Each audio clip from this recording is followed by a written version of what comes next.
班农先生呢，刚才我跟他们谈那么多，我特别感兴趣，他想说一下关于台湾问题，大陆持续的对台湾人民威胁进行了蓝金黄。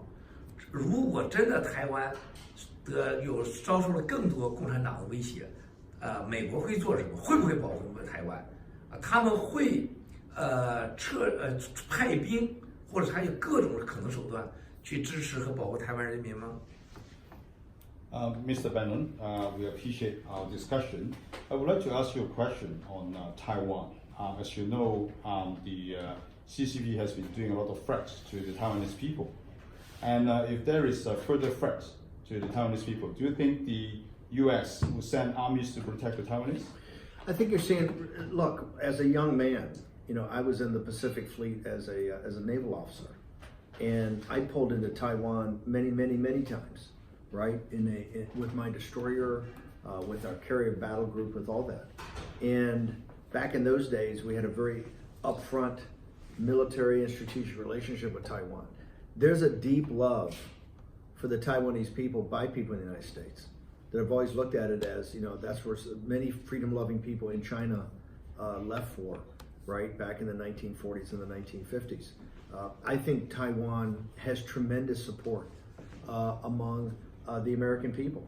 And I think what you're seeing today, for your audience in China, I think what you're seeing is that you're seeing a lot more activity of these carrier battle groups. We now have 2 carrier battle groups that are, unlike under Obama and even under Bush, did not go through the Straits of Taiwan and then down to the South China Sea and through the Straits of Malacca. You have active participation now of these carrier battle groups, and they're also going there in what is used to be called under Obama it was safe passage, where they wouldn't have their radars up, they wouldn't have their fire control radars. Now in these carrier battle groups, with all the cruisers and submarines and destroyers that they bring, are going through really in a much more aggressive way. That is not aggression against the Chinese people, right? What it's telling is the CCP, right, which is kind of this gangster mob that enslaves the Chinese people and is trying to enslave the people, the free people of Hong Kong and Taiwan.